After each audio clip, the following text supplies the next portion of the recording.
Welcome to the latest episode in our Reset Now series from the Australian Association of National Advertisers and in partnership with Nine and MI3. My name's Liana Dubois, Nine's Director of Powered, our Marketing Solutions Division for Brands. And of course, I'm joined by Paul McIntyre, the Executive Editor of MI3. Hi, Paul. Hello, Liana. Nice to see you. How about you tell us a little bit about who we've got the pleasure of speaking to today? Well, a bit happy today, Liana. It's bright and sunny in Sydney, and it's actually a perfect backdrop for our next guest, who is Susan Coghill, the Chief Marketing Officer for Tourism Australia. And boy, where do we start here? We can start with Susan joining TA in 2017 as General Manager of Creative, Content and Campaigns. Last year, she was made CMO of Tourism Australia. And prior to that, she was working with a bunch of companies, News Corp, Qantas, Westpac, and a lot of agencies, both here and overseas. TBWA, Chiat Day TBWA actually in LA. A great story coming up, hanging around for around Apple and working with Steve Jobs. We're going to hear that one. Publicis Mojo, M&C Saatchi, BBH in Singapore, and FCB. So welcome, Susan, and let's start with the obvious question. It's been a hugely tough 2020 for you. Devastating bushfires, COVID-19. How important was it for Tourism Australia not to go dark in its communications through this phase? Welcome. Thank you, Paul. Thanks, Liana. Really appreciate you guys having me here today. Look, it was incredibly important to make sure that we don't go dark. Tourism, as you know, is an incredibly competitive category. It has grown even more competitive over the last 10 or 15 years as more markets have started to increase their spend and increase their focus on tourism. And certainly as we look at the year ahead, and there's the potential of maybe Australians' borders being closed a bit longer than some of the other markets, we need to make sure that we are continuing to build our brand, continuing to build awareness, continuing to maintain our salience, and also making sure that we have the engagement with our high-value travelers around the world. And that means making sure that we've got the right degree of communications that are continuing on in each market. Now, it's not the same levels as previously, and we're going through a bit of a planning process at the moment as well to understand what the right investment levels are across our markets, and making sure that we are prepared that once the borders start to open, once we get notice that the borders are opening, that we are able to start working with our partners immediately and start to be able to ramp up our through the funnel marketing to capture the demand that we have hopefully been creating then over the last few months and in the lead up to those borders opening. But there's also, I think, quite an important emotional piece to it as well. We know that our trade and our industry partners as well need to see us being active. They need to see us supporting our brand, supporting our market, and knowing that we're going to continue that demand generation for them. Susan, did you stay live in all your international markets? And what about Australia? What happened in those big early days? Yes, sure. Well, of course, look, it's been a bit of a year for us, as you know. We started with the bushfires and into coronavirus, and it's that journey has been a bit of a roller coaster, I think, for all of us, certainly. But domestically, we pivoted once the bushfires happened away from a lot of our international marketing, focusing on the domestic market. And as we were ramping that up, of course, the coronavirus started to happen. And in fact, we were just about to start ramping up our international marketing again in the post-bushfire period, start to go out there with a message around regrowth. And of course, we paused that activity. We had to take stock both domestically and internationally, to be honest, of what the situation with coronavirus was going to be. None of us knew where it was going, how long it would be. And when we felt that the time was right, both domestically and internationally, we started to go back in with the with communications that felt appropriate for the moment. So internationally, that meant a lot about focusing on the dreaming and the planning type of communications. So giving people a bit of a respite from their lives in lockdown, giving them something to dream about their next holiday in Australia. And then certainly in Australia, as we started to see that we were getting a little bit closer to restrictions easing, we went out with a campaign around inspiring a bit of hope and excitement, I guess, a bit of that rising optimism about being able to get out and to see and explore your own backyard again. And again, we're just going through the process now of planning out the rest of our domestic marketing for the year ahead, where we're going to continue to encourage Australians to get out and see the rest of the country, see parts of it maybe they haven't seen in years before, travel in different ways. And then internationally, of course, we're going to keep that dreaming and planning content rolling. So, Susan, just recently, the godfather of effectiveness, Peter Field, cited Tourism Australia in the UK as being one of the brands that has not gone dark. You've talked a little bit about why that is, but can you unpack that a little bit more for us? Yeah, sure. What a great compliment. I'm so glad that he's seen our marketing over there. And I'm sure he's a high value traveler. So apparently our targeting and marketing is working. But yes, look, we obviously had a big body of work that was rolling out in the UK at the end of last year and into this year with our Mates On campaign. When the bushfires happened, we paused a lot of that activity, but we've been able to pivot the activity that we had supporting that campaign into ongoing branding content really in that market. So we're talking about content partnerships with the Telegraph and with the Daily Mail. We had our big social media activation in the UK, Live from Oz. That was the 32 live events across Australia over 2 days that we live streamed globally. And we took that content and chopped it up and we've been promoting it in the weeks following that event. But we've also done things like an Instagram channel takeover with Condé Nast in the UK. So we did that just this week where we took hold of their account for 24 hours and we're able to share messages about Australia with the 1.3 million followers, I think it is, that they have. Coming up, we're looking at doing some podcasts with Monocle, for example, a bit more work with Condé Nast, etc. So it's still very much in that dreaming phase, so helping people be inspired about Australia, giving them a bit of inspiration for where they might go when they're ready to start to plan their travel. And when the moment's right, we will start to bring our partners in again for that through the funnel marketing. Susan, how did interest internationally hold up to tourism? Your website and your socials are very, very popular globally. Traffic and interest, did you see when you talk about dreaming and planning? Were they still doing it when they were chopped up in their units and houses in Europe? Yeah, sure. Yes, absolutely. I think people were looking for a little bit of a moment of escape. And we certainly saw spikes when we did the Live from Oz activity and we were providing something new. We were providing access to different characters around Australia to tell their stories. The response to that was amazing. We had I think over 300,000 people engaging actually with the content. The videos were viewed, I think 30 million times, something like that. So the engagement with that was really, really strong.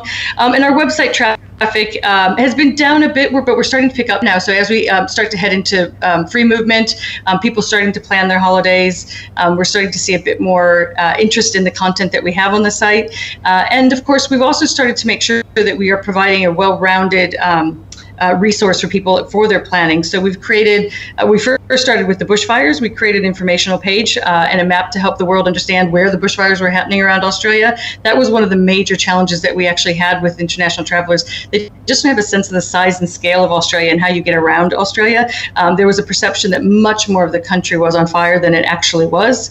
So we knew that by creating tools for people to understand what was happening where, it would help them plan out their traveling a lot more. And we've applied that same then sensibility to our COVID communications as well. So making sure that both domestic and international travelers have the information that they need to safely plan their trips around Australia. Well, it's well known too, Susan, that China is our biggest inbound tourism market. I'm making a figure up here. I think it's around 10 billion, but I'm sure you're going to correct me. What does that look like in the next 12 months? That's another challenge for you. Yeah, sure. Yeah, look, it absolutely is. And China has been our biggest market for a long time. We operate in about 15 markets around the world. China is our number one market in terms of both visitation and spend. There's about 1.4 million visitors and about 12.5 billion in spend, I believe it is. So they're incredibly important. And going forward, they will remain a really important strategic partner for us.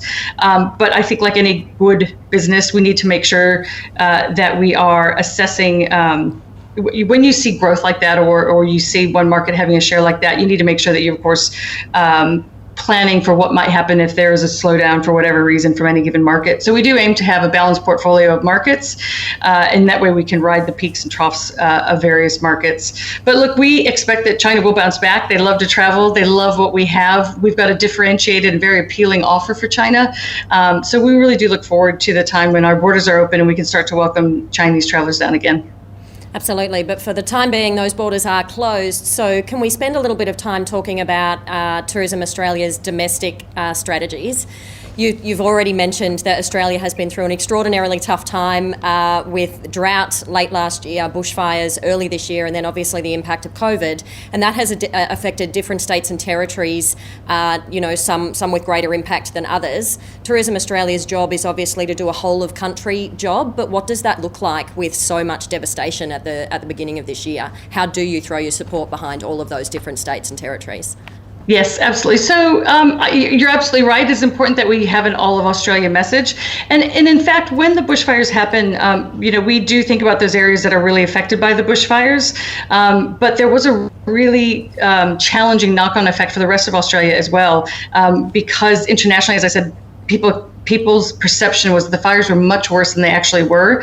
And we saw a lot of cancellations and of trips and travel down. So we had, parts of the country that weren't affected by the fires, but they were losing out on international visitation, though, because again, the perception was that people would be coming down to devastated bushfire-affected regions. And of course, then, there's the areas around those regions that maybe didn't suffer from fire themselves. So if you think about Kiama down the south coast, or you think of Bendigo, for example, they didn't suffer the fires themselves, but they're close and adjacent to those regional areas. So we need to make sure that we are supporting all the areas that suffer both from the bushfires and from that knock-on effect.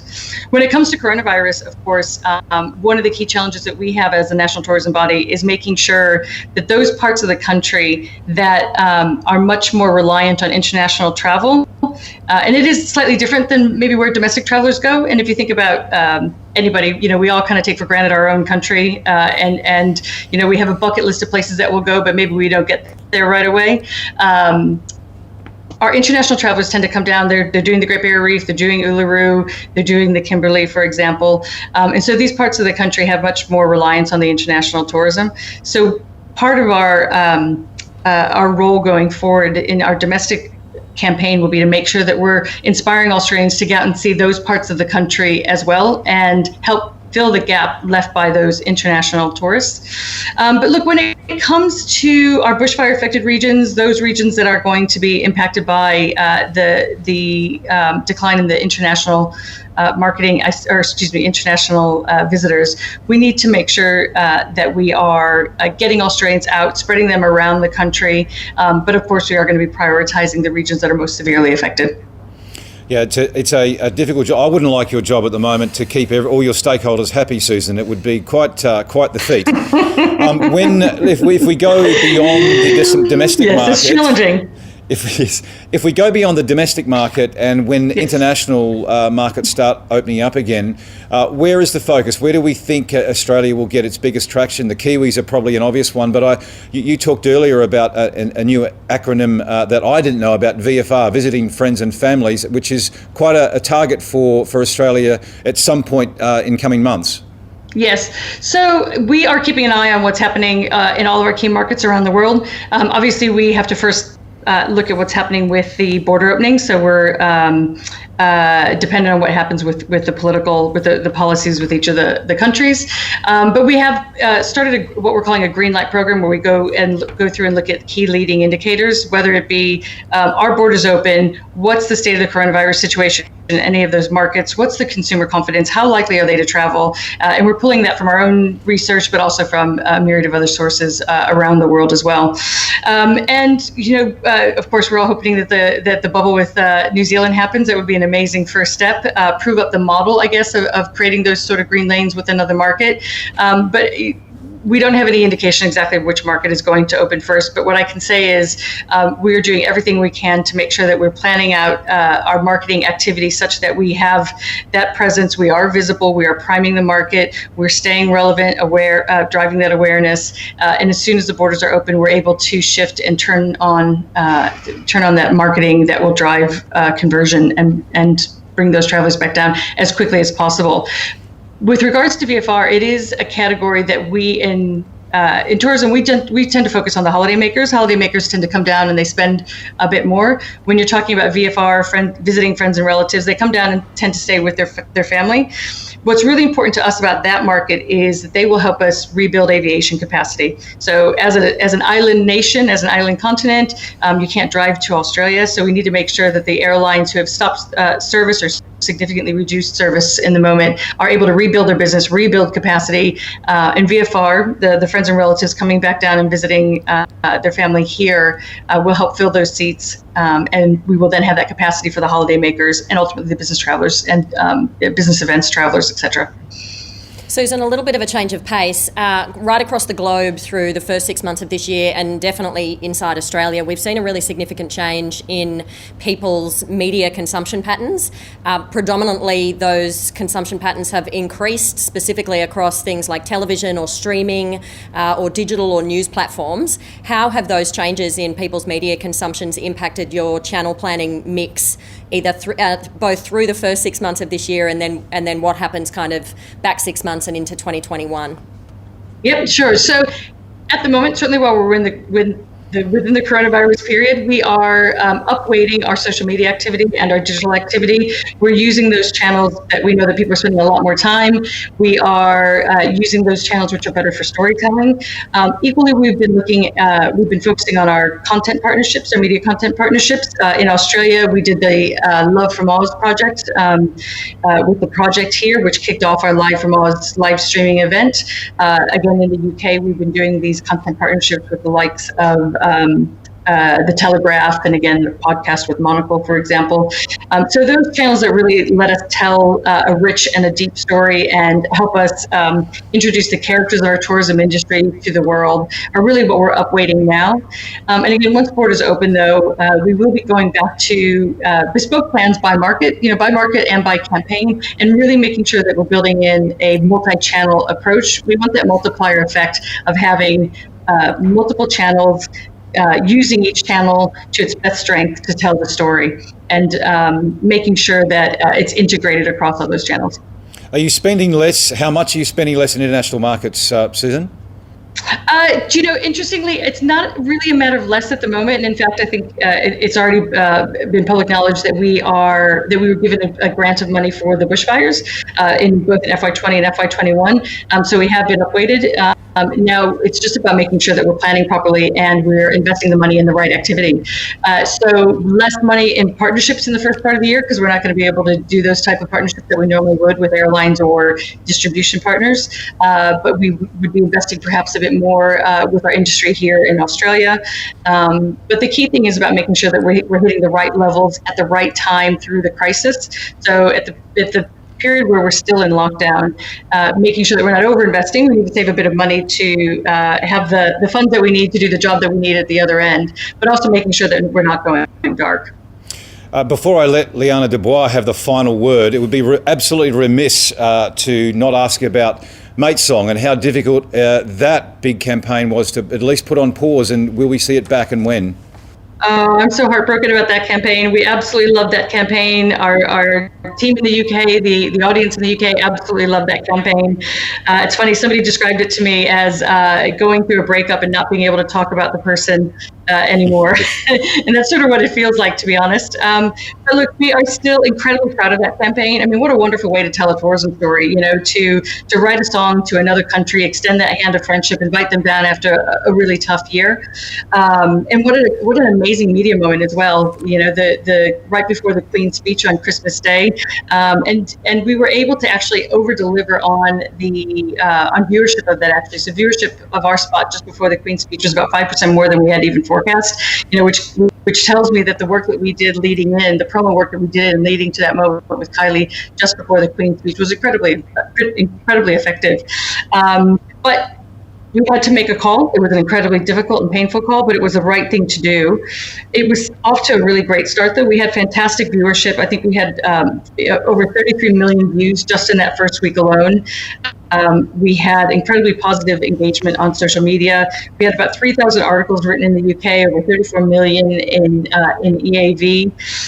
We had coverage about it being, scoring a 10 out of 10 in terms of year-end tourism campaigns, Christmas campaigns, in Travel Weekly, which is the most widely read travel publication in the UK. So we were really on to a winner, as Mark Ritson said, really on to a winner until tragedy struck. So we made the difficult call. We had to do obviously what's right, by our brand, by our audience, and we pivoted to supporting the tourism industry domestically here in Australia. But look, it would also be wrong not to celebrate that campaign for the beautiful work that it was. We've started already bagging a few awards in it. We got a D&AD pencil. We got, I think, 3 or 4 awards at award done down in Melbourne, Cable Awards in the UK as well. So it is a body of work we're incredibly proud of, but we had to focus on the right things. Will you bring it back in some form? Possibly, maybe iterations. Actually, if you look at the work, if you look at the work we've been doing, actually, since then, we've picked up elements of it. That the Love from Oz actually was a graphic signature that we had at the end of the film with Kylie, and that was just a really lovely sentiment that we thought really captured a beautiful moment from that campaign, but it really captured the right tone that we wanted to carry on through the coronavirus period as well. There are elements. We'll see. I tried. Susan, we simply cannot let you go by without asking this question. We have it on reasonably good authority that you have had the privilege and pleasure of working with none other than Steve Jobs, which for many in this industry is a somewhat godly, or at the very least, spiritual marketing experience. So can you tell us about that, please? Yes, absolutely. Yeah, look, I was incredibly lucky, and I was a junior burger at TBWA Shite Day at the time, and it was, I think, my second week of work. Somebody had to bring Steve the layouts for the campaign for the last beige computer that they made, which was, I think it was called the G3 desktop or something like that. So off I go, hop on the plane with my little art bag, thinking I'm just going to drop it off at reception. And this is a man who had been on the cover of Time magazine weeks before, on the cover of Newsweek. I'm reading the San Francisco Chronicle on my flight over, and there's articles about Steve Jobs' return to Apple, and it is for somebody coming from advertising. You're right; it is a spiritual moment, isn't it? So anyway, I went to the hotel. I went to drop off the artwork. I wasn't thinking I was going to have to take him through it. He's also a notoriously mercurial character as well, so I wasn't quite sure what it would be like. Steve came sauntering into the hotel lobby and said, "You must be Susan. Come on, let's go look at the work." And so we sat down on the beach at his resort in Hawaii and went through the work. He marked it all up. And to this day, I still have those layouts at home in LA in storage. One of these days, I must dig them out. But the funny thing was, a week or two later, when I'm back at the office, and at that point, again, I was a junior burger. I hadn't even met Lee Clow yet. And when I finally met him in my first meeting with him, he's like, "Oh, you're Susan. Steve came into the meeting this week and looked around and went, 'Where's Susan?'" Now, I'm not sure if Lee was actually telling the truth. He might have been winding me up there, but I really do love that story regardless. But it really was a formative moment for me in terms of my marketing career and my approach to branding and understanding the power of storytelling, the power of building that brand goodwill over time, and being able to leverage it in challenging times, be the external challenging times or internal challenging times with your own business or your own products, but building up that equity with your consumers and with the public is really, really important. And I think that there are parallels to the moment that we're going through now. So making sure that you have built your brand over time, you built meaning and a relationship with your consumers, and then making sure that you're continuing to do that through these challenging times will set you up for far greater success than perhaps brands that go dark or brands maybe that just lean into a retail moment alone per se. Brilliant, Susan. Thank you so much for sharing that story and all of your other insights from today. I think you're absolutely right, and it's been wonderful to hear how important you think long-term brand building is, how important it is not to go dark and to stay top of mind for that moment that people do make the decision to start to want to travel again, and also how you talked about the power and the multiplier effect of a multi-channel approach when it comes to marketing and advertising specifically. So thank you so much, Paul McIntyre. Thank you to you. As always, this has been Reset Now. And can I just ask you to remember, there is no place like Australia. So when you can, get out and have a look.